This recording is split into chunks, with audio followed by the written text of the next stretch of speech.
All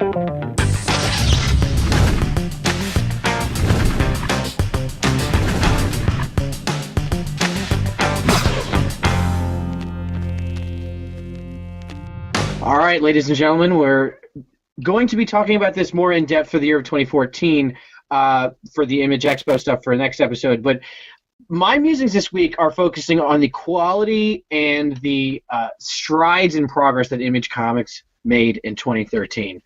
I cannot emphasize enough, if you are not reading Image Comics, you need to be reading at least 3 or 4 of their titles. Let's just go down the line briefly. We have Eisner Award-winning Saga, Eisner-nominated Fatale. We also have East of West, which was my standout series of the year this year, next to Lazarus by Greg Rucka. But all of the biggest names in the comic industry who are writing for Marvel, some for DC, they're coming over and doing their passion projects at Image now, and not Vertigo. I mean, some of them at Vertigo, but Image, they're all my top comics of the year. Like maybe Hawkeye and a couple other Marvel runs. The Wake on Vertigo made my top list, but everything else, what do I have here? Rat Queens, Sex Criminals, Black Science only had 2 issues last year, but the art was standout enough that it makes my best of list. Mind the Gap, if you're looking for a good whodunit comic book, you have your options. Revival, a remix, and really an innovation of the zombie genre. From a team that did previous work on a Batman book. Bedlam by Nick Spencer, who now has another 2 titles that have premises worked out already coming out on Image in 2014.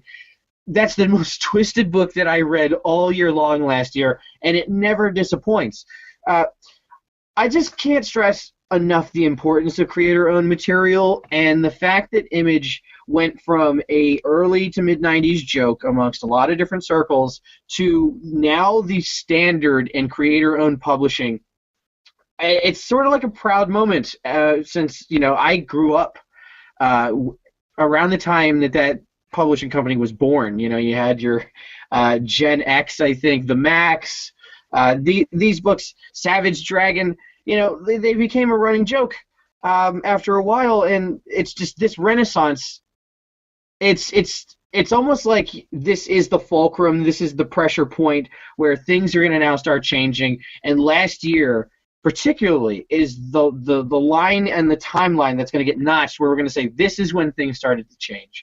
When Fatale came out, even Grim Leapers, their miniseries, what else am I forgetting? Just look up 2013 Image Comics, and there's going to be something that you like. Mark Millar is doing his best work on Jupiter's Legacy that he has done in, I'm going to say, 5-6 years. It's downright Shakespearean. Pretty Deadly had the emergence of Kelly Sue DeConnick, really, really flexing her muscle, working with an artist that it's like probably the prettiest book on the shelves.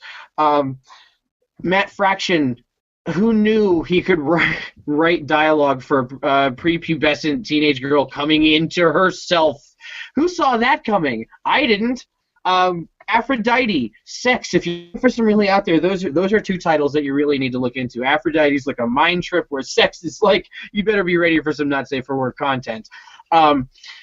Satellite Sam. Last year you saw a TV pulp whodunit in black and white. When do you ever get such a thing?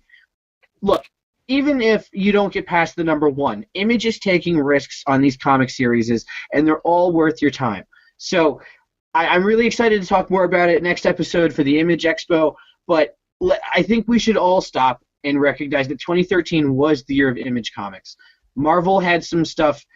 DC had the top-selling books of the year, but they all consist of events and crossovers and hoping that you buy the tie-ins and all of that stuff. Image has the decency to not do that to you. I mean, they have had crossovers before in the past, but there's not a Image universe, and you don't have to buy all the comics to know what it's talking about. So if you're looking for a change of pace, or you haven't read comics in a long time and you're looking to get back into them, start with Image.